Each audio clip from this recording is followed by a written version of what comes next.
আমার রান্নাঘরে সবাইকে স্বাগতম। আজকে আপনাদের জন্য নিয়ে এসেছি খুব মজাদার একটি খাবার, পটলের চিকেন দোরমা। পটলের দোরমাটা তৈরি করতে আমি একটি পুর রেডি করে নিচ্ছি। এই পুর রেডি করতে নিয়ে আমি তেল গরম করে চিকেনটা আগে ভেজে নিচ্ছি। চিকেনটা আগে ভাজা হয়ে গেলে আমি পেঁয়াজ এবং সব মশলা একসাথে দিয়ে দিব।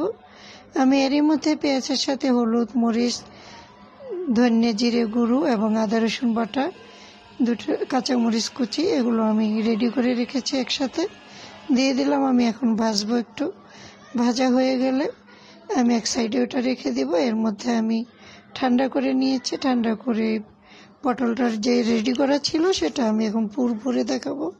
দেখেন কিভাবে আমি পুরটা ভরছি। এই পুরটা আমি দুই সাইডে কেটেছি, আপনারা এক সাইডে কাটতে পারবেন পটল। আমি দুই সাইডে কাটার কারণে দুই পাশেই বন্ধ করতে হয়েছে। এটা চাইলে এক পাশে কেটেও ভরতে পারে।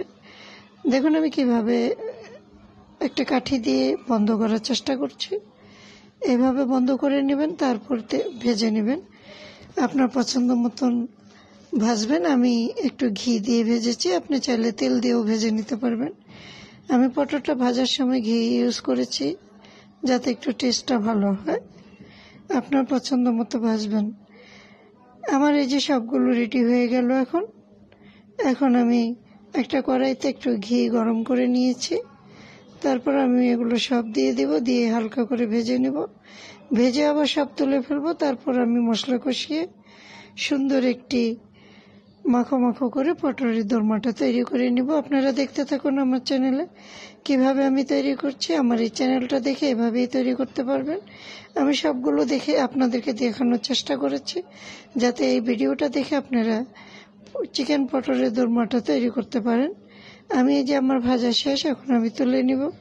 একটা প্লেটে তুলে নিচ্ছি। তুলে নিয়ে এই তেলের সাথে হালকা একটু তেল দিয়ে আমি এখানে আবার মশলাগুলো দিব, যে মশলাগুলো আমি এখন রেডি করে রেখেছি। এখানে পেঁয়াজ, কাঁচামরিচ মাঝখানে ফেলে দিয়েছি দুইটা। তারপর হলুদ, মরিচ, ধনে জিরে গুঁড়ো এবং আদা রসুন বাটা আমি একসাথে আবার কষিয়ে নিচ্ছি। কষিয়ে নেওয়ার পরে এটা যখন কষা হয়ে যাবে তখন আমি পটলগুলো দিয়ে একটু নেড়ে চেড়ে হালকা পানি দিব, যাতে পটলটা সিদ্ধ হয়ে যায়।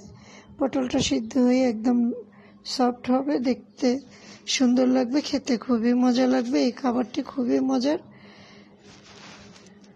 এই খাবারটি চাইলে আপনাদের পছন্দ মতো নিজেরা ঘরে তৈরি করে নিয়ে খেতে পারেন। যারা রান্না করে খেতে, ভাজি করে খেতে পটল পছন্দ করেন না, তারা চিংড়ি মাছ দিয়ে, চিকেন দিয়ে অথবা অন্য কোনো মাছের দোরমা এভাবে তৈরি করতে পারেন। পুরটা তৈরি করবেন, আমি চিকেন দিয়ে করেছি। আপনি যদি ফিশ পটল দোরমা করেন তাহলে ফিশটা করবেন। যদি চিংড়ি দোরমা করেন তাহলে চিংড়িটা কুচি কুচি করে কেটে এরকম পুর করে নেবেন। এটা আসলে যেটা দিয়েই করেন না কেন এই খাবারটা খেতে অনেক টেস্টি। আমার পানি দিয়ে হয়ে গেছে, এখন আমি একটু ঢেকে দেব। এখন আমার একদম রেডি হয়ে গেছে। দেখেন কত সুন্দর হয়েছে, একদম লোভনীয় হয়েছে। এটা খেতে অনেক টেস্ট। দেখা হবে আবার আপনাদের সাথে এরকম নতুন কোনো খাবার।